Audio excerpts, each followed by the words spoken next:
um pouquinho de como foi criado o mundo materno, de como a gente nasceu, né? Nós três juntas. Nós temos carreiras individuais, e daí depois de um certo ponto no ano passado nós nos juntamos, porque nós tínhamos alguns objetivos em comum, a maternidade, as crianças, a parentalidade. Então a gente decidiu criar alguns projetos juntos e disso criou-se, né, o mundo materno. Eu sou a Lauriane, eu sou psicóloga, eu atendo aqui em Sorocaba. Eu atendo junto com a Carol aqui no Espaço Humanamente, né? É um espaço voltado para a área da saúde, onde a gente pode trabalhar tanto a saúde emocional, a gente tem outros profissionais que trabalham aqui também voltado para a área da saúde. Então, eu sou psicóloga faz mais ou menos uns 7 anos. Eu sempre trabalhei na área clínica. Hoje eu trabalho tanto com adultos e atendo crianças também, atendo mães, pais. E a intenção de nos juntarmos, né, é para que a gente possa realmente falar sobre esse assunto da parentalidade de uma forma mais tranquila, tentar deixar um pouquinho mais leve para vocês, e tentar facilitar o caminho de você, mãe, pai, né, que a gente sabe que não é tão fácil. Bom, gente, eu sou a Carol, atendo aqui no Espaço Humanamente, sou psicanalista. A minha carreira ela se deu entrando na área, trabalhando com pessoas por RH. Fiquei 12 anos nessa área. Hoje estou somente com a clínica, que era um grande sonho que eu tinha de poder ficar full time só na clínica. E também sou mãe do Léo, que faz 2 anos. Então, acho que esse caminho da maternidade me fez sentir também muita tranquilidade com algumas coisas que eu aplico e também muito desespero com algumas coisas que eu vejo que não dá certo porque existe a individualidade dele. E aí, então, venho conversando com as meninas, atendo crianças, adolescentes e adultos, também orientação de pais. Né? O tema parentalidade é um tema que tem crescido muito hoje, então a gente se juntamos todas a nossa experiência da clínica e a gente vai fazer que não seja nada teórico, né? Seja bem prático também, com muitos exemplos para poder aplicar. Senão fica chovendo molhado que a gente já tem no Google, que não é o nosso objetivo aqui. Bom, para quem não me conhece, eu sou Miriam, eu sou psicóloga. O meu público realmente é 100% mulher e mais as crianças, atualmente. E acho que ela já deu muito do que é o nosso propósito de trabalhar juntas, né? E o nosso objetivo hoje nessa live, gente, foi realmente trazer um pouco para vocês que hoje se fala muito sobre como educar, como fazer. As receitas estão mais do que prontas, né? As pessoas pensam que entregam as receitas prontas, seja pelo YouTube, seja através de blog, seja através de canal de outras mães compartilhando experiências. Claro que compartilhar é sempre bom, agrega sempre, né? Mas eu acho que o nosso intuito aqui é realmente tirar um pouco desse foco de que existe uma fórmula mágica para tudo isso, né? E de que sim, a gente deve avaliar e analisar cada caso como um caso específico, com cada mãe, com cada pai, com cada dinâmica familiar, com cada um dentro da família, né? Então, acho que antes da gente começar, meninas, comecem vocês aí falando um pouquinho do que é a fase da birra, né? Principalmente assim, gente, uma coisa que tem que ficar muito clara para todo mundo. Birra acontece a vida inteira, né? Até hoje em dia os adultos fazem birra, né? Que adulto não faz birra. Então, birra é uma coisa que atire a primeira pedra quem nunca fez. Claro que durante a infância, temos o período da adolescência da infância, né? Conhecido como os 2, 3 anos terríveis aí das crianças, que é a fase mais atenuada, assim, dos comportamentos, e é o mais famoso, vamos dizer assim. Alguém falou, não estou conseguindo assistir. Vocês estão conseguindo ver, gente? O que está acontecendo aí? Me contem. A gente só está colocando o celular para cá. Tá. Criançada não deixa. Achei que era algum problema de comunicação. Então, meninas, comecem aí falando um pouquinho da nossa visão sobre esse momento e sobre o que é conhecido como birra popularmente. Então, quando a gente fala sobre esse assunto, acho que gerou muitas dúvidas e é um assunto muito falado, muito comentado, na verdade. Se a gente pesquisa no Google, por exemplo, a gente encontra diversas fórmulas mágicas, né, para que a gente possa lidar com a birra.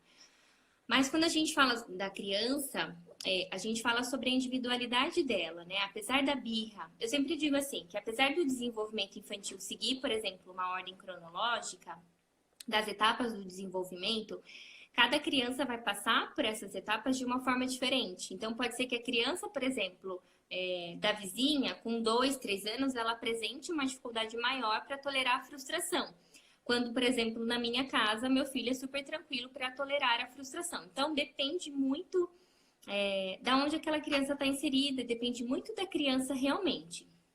Então, a gente vai tentar abordar esse assunto de uma forma muito geral, mas a gente quer e pede para que vocês sempre tenham um olhar muito individualizado para o filho de vocês e de que a birra não é um sinônimo de má educação, ou de que o filho é mal educado, ou de que a mãe é uma péssima mãe, ou de que o pai é ausente, sei lá, enfim. Todas essas milhões de coisas que a gente ouve por aí. A birra é uma característica da infância, né? Não é uma coisa muito legal que a gente gosta de enfrentar, mas isso acontece em todas as famílias, independente da classe social, de nível de estabilidade emocional. Mas o que acredito que seja mais difícil seja para os pais suportarem essa fase, né? Porque a criança, quando ela faz a birra, ela está tentando entender e testar os limites, tanto dela quanto dos pais, né? Mas para os pais é muito difícil porque eles se deparam com uma questão de impotência mesmo, e com uma questão de questionar o próprio papel, né? Será que eu tô fazendo certo? Será que eu não tô? Onde eu errei? Não tenho mais paciência? E aí a gente parte para outros tipos de métodos, vamos dizer assim.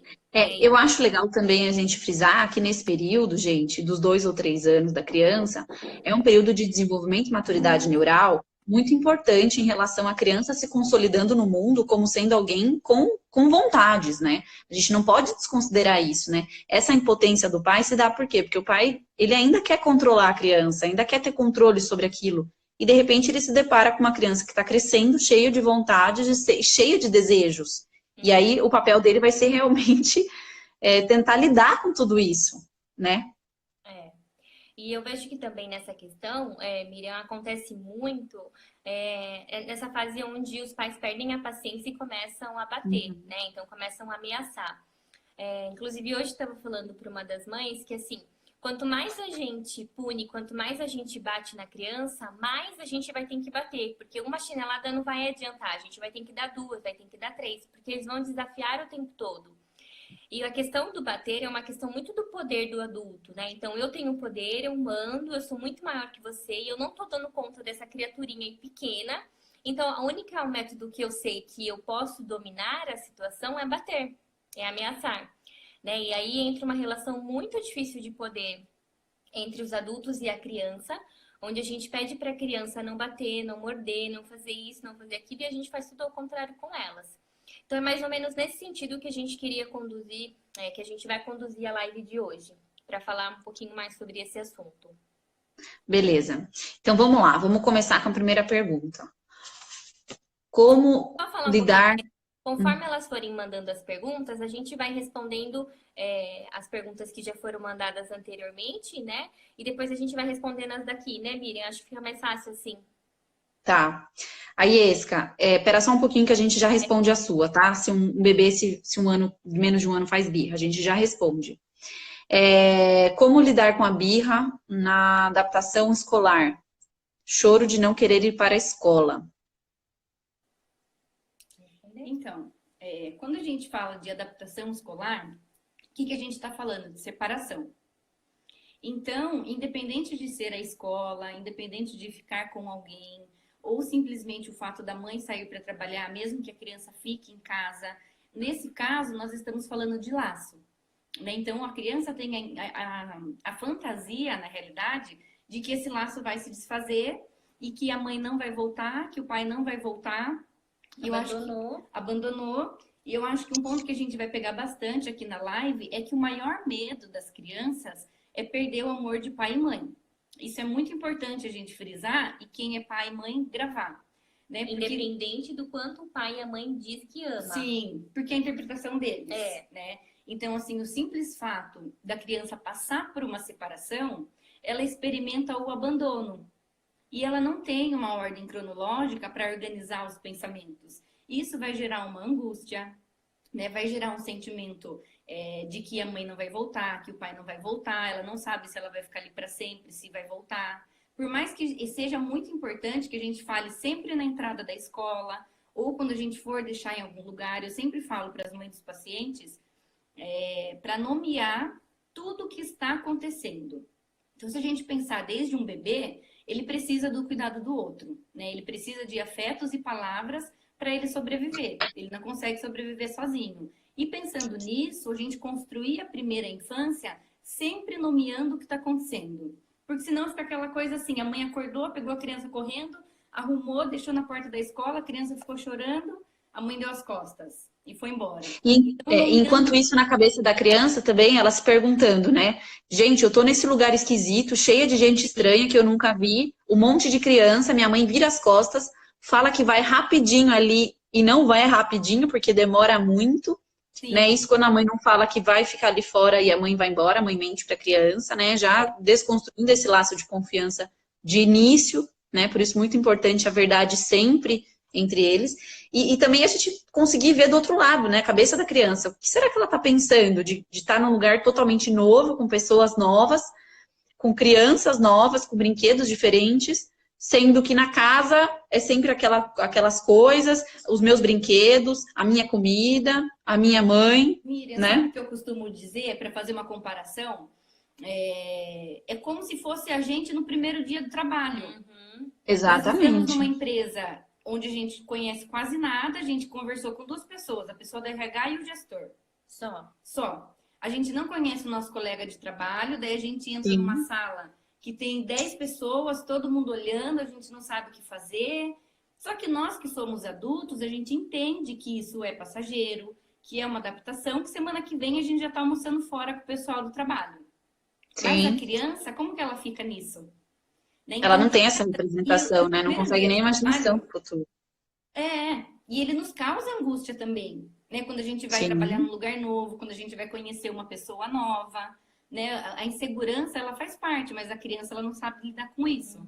Então, quando a gente fala da adaptação escolar, penso que o olhar tem que ser voltado de como fazer para a criança tentar entender, como interpretar para ela o que está acontecendo, que esse laço não vai se desfazer. E acho muito importante, por mais que a criança queira essa escolinha, porque algumas crianças pedem que a mãe nomeie isso que vai acontecer e que diga que vai ficar muito feliz com ela na escola, que a mamãe e o papai não vão ficar tristes. Né? Geralmente também a criança ela é muito concreta, dá para você dar um presentinho, um brinquedinho seu para a criança dá um dela. Né, para quando a criança sentir medo, ela ter o objeto, porque como a criança é muito concreta, às vezes ela não consegue só na fantasia, é muito difícil para ela entender que o pai tá lá trabalhando e ela tá lá na escolinha. Então esses objetos funcionam bastante também. E acho que uma coisa muito importante que você falou, Miriam, nunca minta para o seu filho, porque ele vai descobrir. Então não adianta você falar que só vai dar uma voltinha e já vai voltar, porque ele vai ter noção da hora, do tempo. E aí no outro dia ele não vai querer ir, porque ele sabe que essa voltinha não vai ser uma voltinha, ele vai ficar o dia todo na escola. E também é muito importante que as escolas estejam totalmente abertas para os pais nesse período de adaptação. Porque a adaptação é um período complicado para as crianças, então as mães podem entrar sim na escola, precisam entrar para conhecer a sala, conhecer os professores e terem esse livre acesso à escola. Caso isso não seja permitido, isso dificulta ainda mais o processo, né? Só deixar a criança chorando lá para a professora ali da entrada e a criança entrar e fica muito mais difícil a adaptação e a tranquilidade da criança. Sem dúvidas. Bom, vamos para a próxima então. O que fazer quando a birra se torna aquele choro que não sai nem lágrima dos olhos? As crianças, geralmente, como a gente falou, elas vão utilizar dos artifícios que elas têm, né? Poucos recursos. Para tentar convencer os pais de que realmente aquilo está muito sofrido para ela. Não que seja um fingimento, não que a criança seja manipuladora, ou que, nossa, meu filho é a pior pessoa. Não. Mas quer dizer que ele está tentando te falar alguma coisa com esse choro sem lágrima. Por mais que não saia nenhuma lágrima, não significa que ele não esteja sentindo. A gente precisa entender qual é o contexto dessa história, O porquê que será que ele tá fingindo que tá chorando? Você já perguntou para ele por que ele faz isso? Será que ele tá tentando fazer isso para chamar atenção ou para ficar mais perto de você? Qual é o contexto que isso acontece, né? Como a gente falou, cada criança faz isso devido a um motivo. Não tem uma fórmula mágica. A gente faz assim, toda criança que chora e não sai lágrima é isso. Não, a gente precisa ver a particularidade dessa criança. Mas se a criança está fazendo isso, é porque alguma coisa tem. A criança não faz nada, e assim como o adulto também, nada sem sentido. Então a gente não fala algumas coisas brincando, porque são algumas verdades que a gente quer falar. A criança não tá fingindo um choro do nada, porque eu vou fingir porque eu acho legal. Alguma coisa ela tá tentando te dizer. Acho que talvez seja interessante você perguntar para ela, ou até nomear, né? Olha, filho, eu tô vendo que você tá chorando, mas não tá saindo uma lágrima. Você tá triste mesmo? Porque vai ver, ela só conhece tristeza. Sim. Pode nomear a raiva, pode nomear a saudade, pode nomear que tá chateado, pode tentar nomear outros sentimentos também. Eu acho que aqui também cabe a pergunta da Iesca anterior, falando sobre a birra com uma criança de 1 ano, né? É o que você falou, isso não significa que a criança seja terrível e que a criança esteja manipulando os pais. Com 1 ano, a criança não tem a capacidade de, nossa, vou fingir que estou assim para meus pais. Ela não tem essa cognição formada ainda, que permite com que ela imagine uma situação e preveja que, imitando alguma coisa, vai acontecer algo. Tá, Iesca? Então, com 1 ano, a criança não tem essa capacidade de fingir alguma coisa. Fingir uma situação, não, ela faz com que aquilo que ela dá conta naquele momento e ela expressa da forma como ela consegue. Alguma coisa ela quer dizer, mas ela está expressando da forma como ela está tentando, está conseguindo, sei lá. Falando nessa questão cognitiva, é muito importante, porque às vezes existe mesmo essa sensação de que a criança está manipulando, ele está fazendo isso para me irritar, porque ele sabe que eu me irrito com isso, né? Então parece que a criança, ela virou um complô contra pai e a mãe. E essa questão cognitiva, ela é muito importante a gente comentar, que cada idade, cada etapa tem o seu desenvolvimento. Mas que em todas elas, quando a gente fala de desenvolvimento emocional, quando a criança ainda não tem a ferramenta da linguagem, que é o que o adulto tem o filtro e a linguagem. Né? Quando a criança não tem ainda isso, dependendo da idade, o que ela vai fazer? Ela vai atuar pelo corpo. Sim. Né? Então, o bebê está chorando muito. Existe um motivo. Pode não ser necessariamente uma dor, mas ele está querendo dizer algo. Uma criança de 1 ano, ela ainda não vai fazer birra porque ela ainda não tem esse funcionamento psíquico. Mas ela está atuando no corpo. Porque uma criança com 1 ano, ela ainda nem desenvolveu a linguagem. A única linguagem que ela sabe é o choro. E o grito, né? E às vezes até a mordida. Então, ela vai se expressar através dessa linguagem que ela está desenvolvendo. E a partir daí, cabe a gente, adulto, tentar nomear para ela alguma coisa que está acontecendo, para que ela tenha recurso suficiente para dar conta daquilo. Mas ela vai fazer sim o choro. E não significa que é uma birra, mas ela está tentando falar algo. E às vezes nem ela sabe, né? Então, às vezes a criança chora muito, que é o que a gente estava comentando, por conta de sono. Né? Então, ela está lutando contra o sono. E aí a criança começa a ficar um pouco mais chata. Os pais sabem o porquê que ela tá, daí já sabem o que fazer, ela tá com sono, então vamos tentar fazer dormir. Mas se a criança quer algum outro tipo de coisa e a gente ainda não decifrou o que é ou não passou por essa situação, aí fica mais difícil, porque a criança fica mais irritada e a gente também fica mais estressado por conta disso. Mas cognitivamente não, né? Não tem a ver com a birra, não. Eu acho que já puxando uma outra pergunta, que é uma mãe relatando que a filha tem forçado o vômito para querer as coisas, né? Eu acho que depende um pouco da idade da criança que nós estamos falando, né? Acho que a gente não pode generalizar, mas também se a gente está falando de uma criança de 1 ou 2 anos, a gente está falando de uma criança que ainda não tem essa cognição formada. Então a gente está falando de uma criança que está se expressando da forma como dá, né? Mas que é a forma como ela encontrou. Miriam, quando a criança vomita, que ela tá querendo alguma coisa e não tem, por exemplo, ela tá se expressando de uma forma linguagem, né? Da linguagem. Com ela certeza. tá botando literalmente. É a linguagem corporal dela, né? Conta de ficar tudo pra dentro, então ela vai vomita, porque ela não tem estrutura e palavras para se expressar, de falar, eu quero tal coisa e pronto, acabou, porque eu quero, não sei o que lá. Não, ela tá se expressando do jeito que ela sabe, que é o vomitar, literalmente, né? Eu penso também, complementando isso que a Laurinha falou, que se ela está realmente colocando para fora a angústia, né? É como adulto que a gente parece que fica com uma coisa entalada. Nesse caso, a gente precisa avaliar numa totalidade, a idade, enfim, né? Mas de modo geral, essa angústia que o adulto fica aqui, aquele aperto no peito, aquilo que a gente chama, parece que eu tô com um negócio, ela tá colocando para fora. Então, talvez possa uma tentativa de tentar ver com a criança o que exatamente ela está colocando para fora. E aí a mãe relatou nas perguntas para a gente que ela vem forçando o vômito. Ela pode não estar manipulando.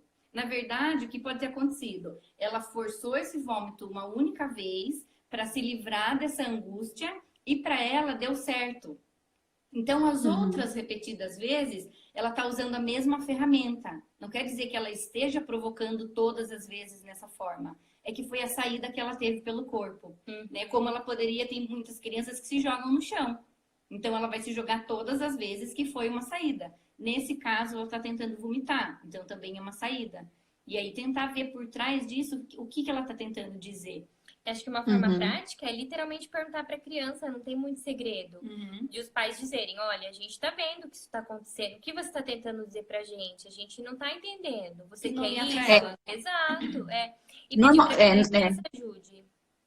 Não, de novo, a gente volta na história de que tem que avaliar cada caso, um caso, cada situação, uma situação, porque depende muito da idade da criança, né? Não dá pra gente generalizar tudo isso, porque se a criança ainda não verbaliza, por exemplo, é muito mais complicado da gente tentar acessar o que está acontecendo. Não que isso seja um impeditivo para conversar, porque o diálogo tem que haver, a criança escuta, a criança entende, ela só não consegue verbalizar, mas ela consegue, como a Lau falou anteriormente, falar com o próprio corpo, né? A criança tem outras maneiras de se expressar.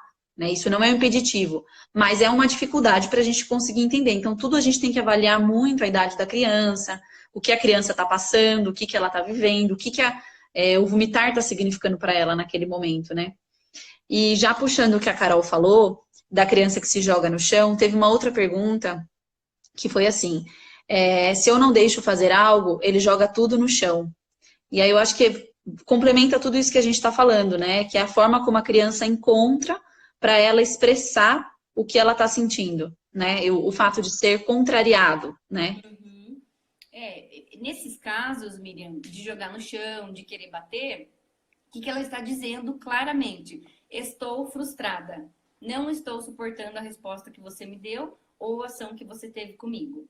Mas é necessário limites. Então, em alguns momentos, os pais ficam numa posição um pouco ingrata, porque os limites são necessários, né? Para ele conseguir viver em sociedade depois, quando for maior.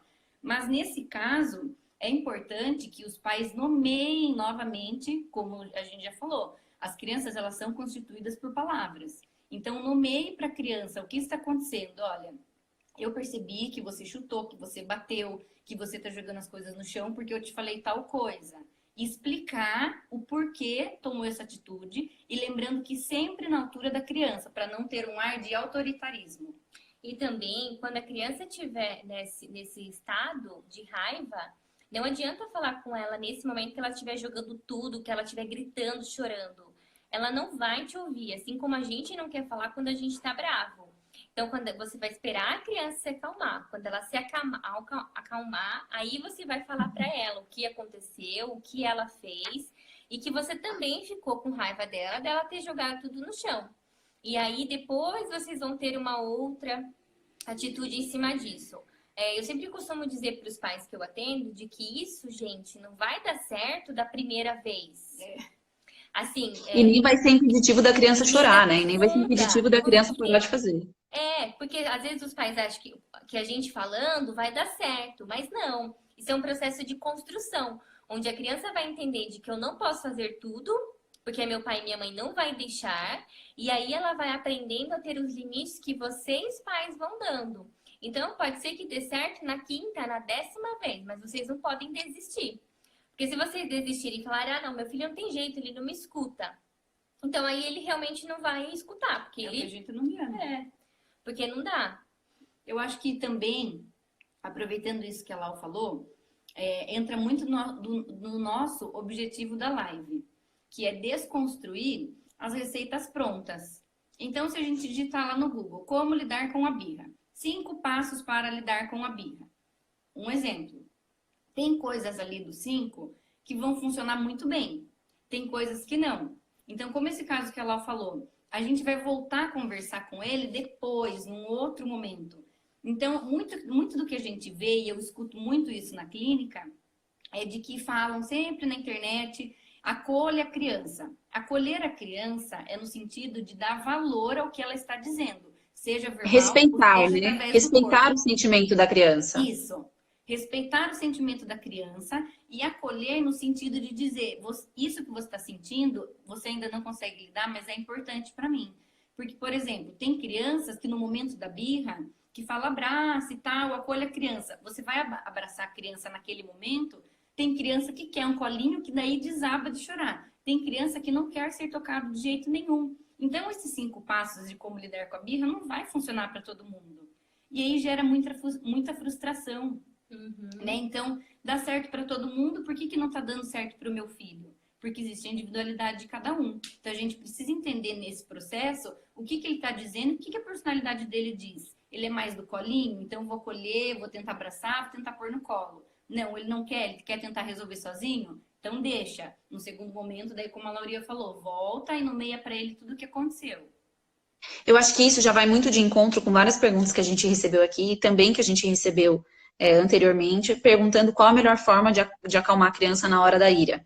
E foi até uma coisa que nós 3 estávamos conversando durante os dias, de que uma das principais coisas que a gente precisa deixar muito claro não ignorem os sentimentos das crianças nesse momento, né? Não ignorem a criança que está com raiva, não ignorem a criança que está triste, não ignorem a frustração da criança. Ou seja, não deixe a criança sozinha.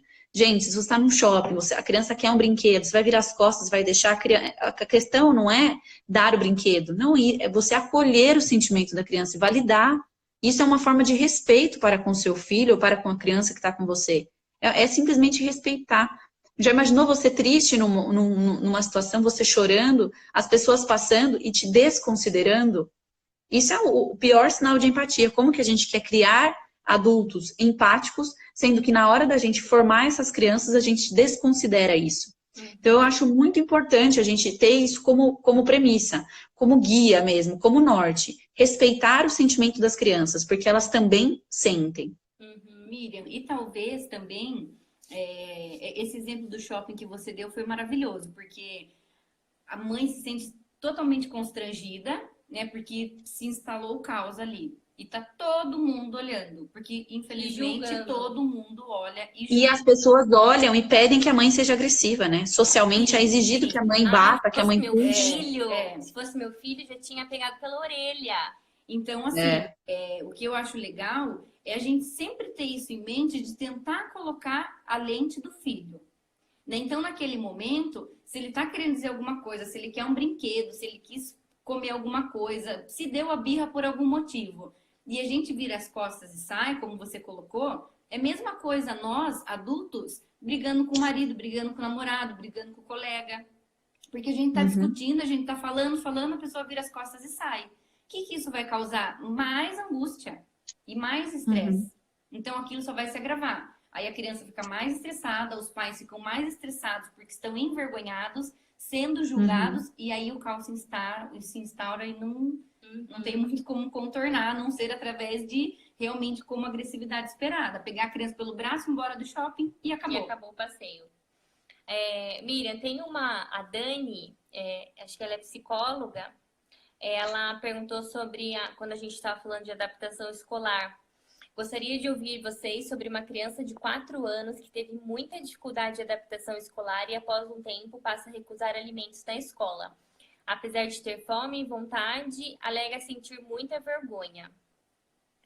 Bom, como a gente falou, cada caso é um caso. A gente precisa entender qual é a relação dessa criança com o alimento. Mas se a adaptação escolar foi difícil para ela, a questão da alimentação, se ela já teve esse problema antes, se não teve, o que aconteceu, né? Porque se ela fala que tem vergonha, pode ser que tenha acontecido alguma coisa na escola, algum episódio.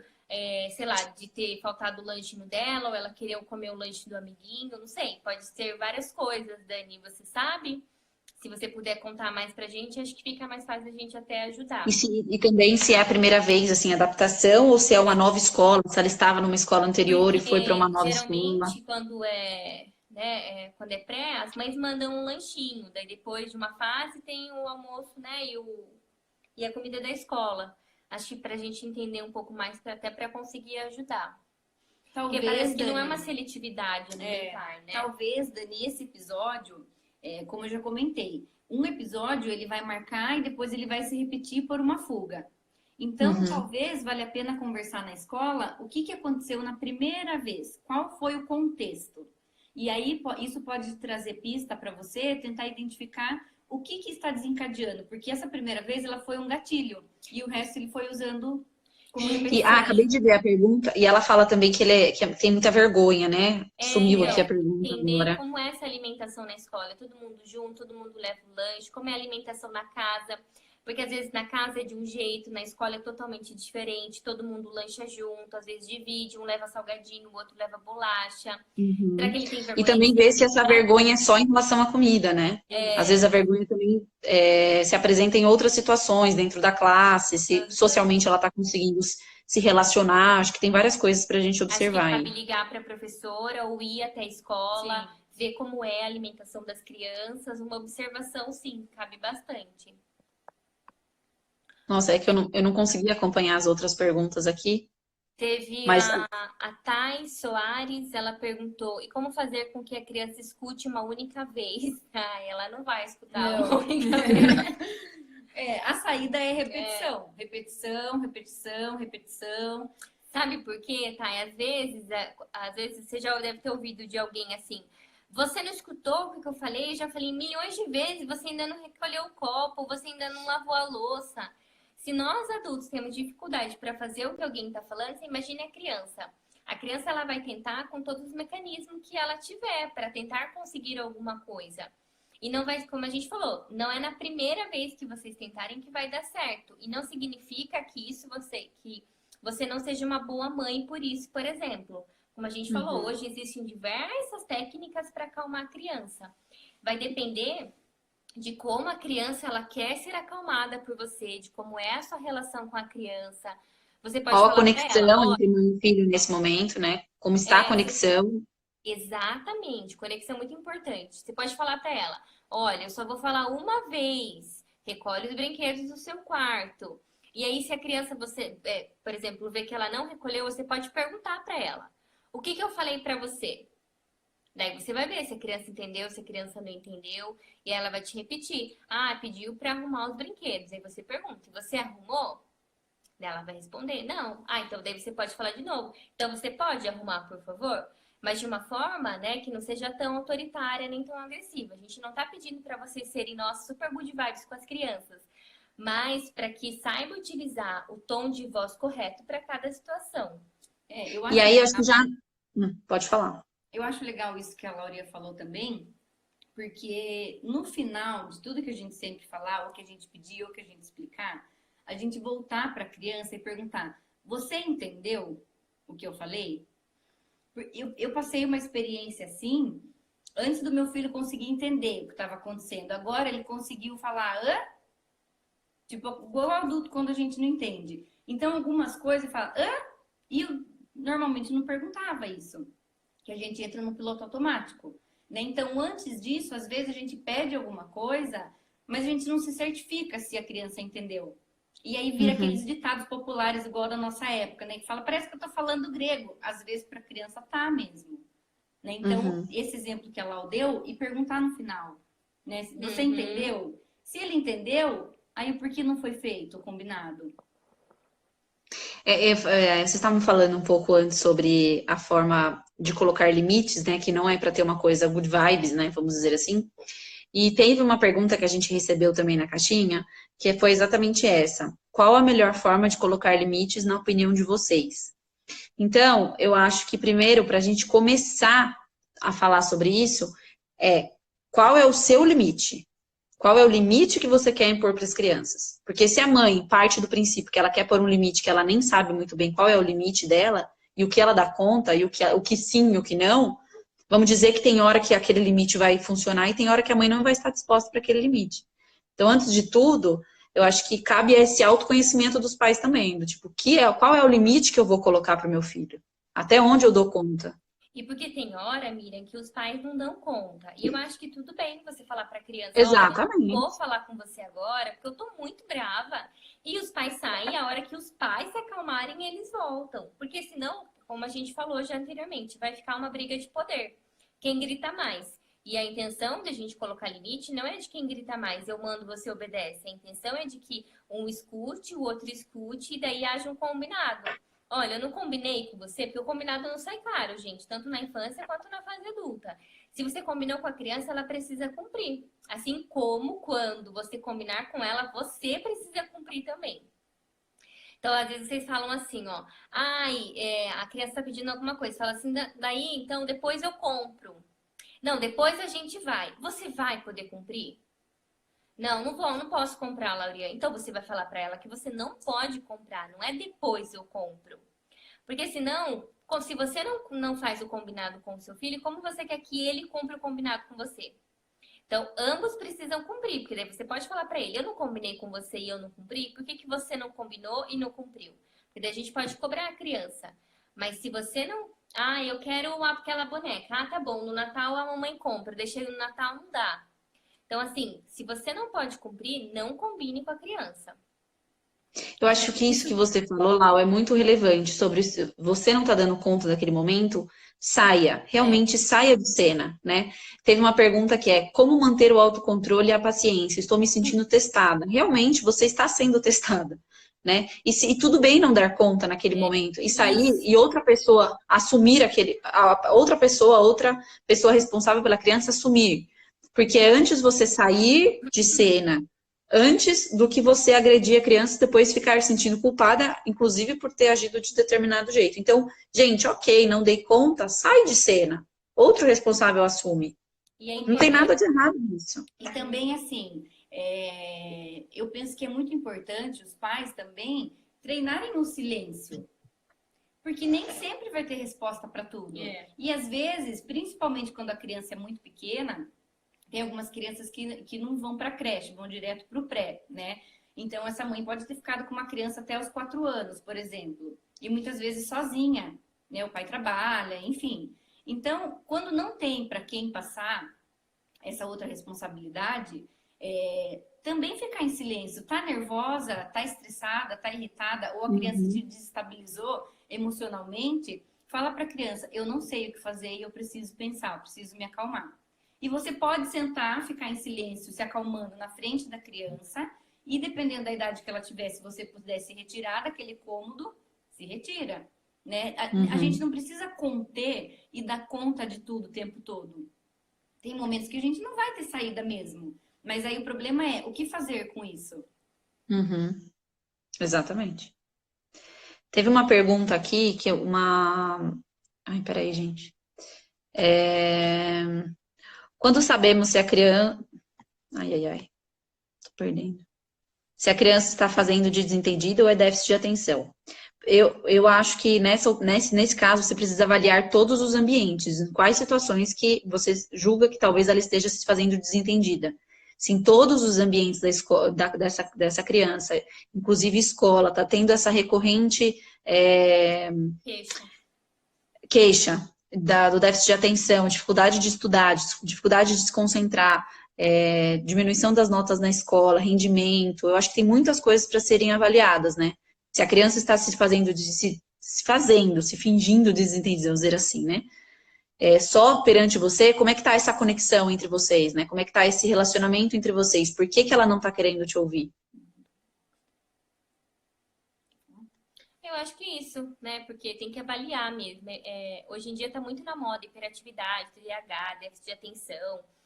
Mas como eu falei, cada criança é uma e às vezes a criança só tá sendo criança na infância e a gente precisa entender o que que ela tá querendo. Eu sempre penso assim, quando os pais chegam pra mim com uma queixa, que a escola encaminhou, que eles perceberam. Eu só fico me perguntando o que essa criança está tentando dizer. O que essa criança está tentando dizer? Todo o discurso dos pais, quando eles estão me falando, eu só fico pensando nisso. O que essa criança está tentando dizer? E quando a criança vem para mim, eu fico me perguntando o que essa criança está tentando me dizer. Porque ela está tentando dizer algo e eu preciso captar de alguma forma e devolver para ela para que amenize a situação.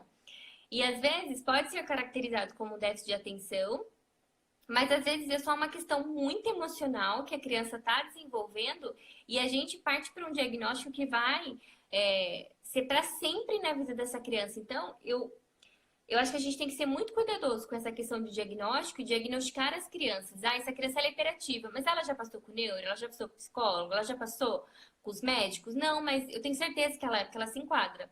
A gente não pode classificar e justificar as ações das crianças a partir de um diagnóstico. Ah, Lauria, mas ele faz isso porque ele é autista. Não. Mas antes dele ter o diagnóstico de autismo, ele é uma criança e está tentando dizer algo. Antes dele ser hiperativo, ele é uma criança e está tentando nos dizer algo com isso. Então, a gente não vai avaliar o diagnóstico, claro que é muito importante, mas a gente vai avaliar o que essa criança está tentando dizer, né? Eu penso também, quando vem uma criança para a gente diagnosticada, um primeiro norte que nos dá para atendimento, eu acho que também os pais podem se fazer essa pergunta, o porquê será que ele sustenta essa posição? Existe um ganho por trás que é claro que é uma questão assim muito minuciosa a longo prazo que a gente vai conseguir essa resposta, mas talvez nos traga muitas pistas.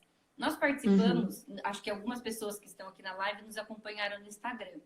Nós participamos de um workshop com o sobrinho neto do Freud no final do ano. E uma das coisas que ele nos colocou foi, tivemos em 2 anos, né, Lau, do final de 2017 para cá, era 2019 ainda, né? Tivemos um aumento de 300% diagnosticado, registrado como caso de TDAH. Gente, é uma epidemia, então. Então, acho que cabe a gente avaliar o seguinte, tá?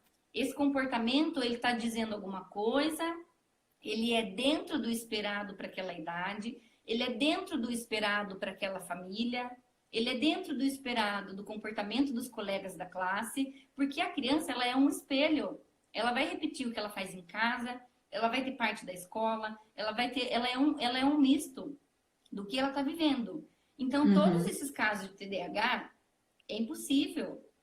Né? São diagnósticos que foram dados errados? Não necessariamente, mas talvez que foram achando coisas para não entrar em contato com o que a criança está dizendo. É mais fácil, muitas vezes, a gente nomear. Né? Rotular, né? Não dá. Tratar Mais velha. Tem uma menina mais velha de 2 anos e uma bebê de 8. Então, a de 2 está com ciúmes da de 8. A gente recebeu várias perguntas sobre ciúmes de irmãos, né? Bom, Inclusive uma outra falando sobre que a convivência está muito difícil, muito choro, muito pesado. Depois outra falando que os irmãos estão se batendo e se machucando o tempo todo. Então, tem vários tipos de pergunta. O Instagram, daqui 5 minutos, provavelmente vai bloquear a nossa transmissão, porque já está dando 1 hora. Por isso que eu tô falando que, assim, esse assunto, gente, é muito denso mesmo, assim, infindável. A gente não ia conseguir realmente esgotar tudo nesse tempo curto. Meninas, só terminem aí, vocês que estavam falando sobre esses ciúmes, aí a gente finaliza, e aí a gente, quem sabe, a gente já abre novas caixinhas para novas dúvidas, e aí a gente já marca uma outra live, meninas. O que vocês acham? Vamos fazer assim, então, porque não vai dar tempo. A gente falou bastante também. E eu tô vendo aqui que alguém perguntou se a terapia ajuda.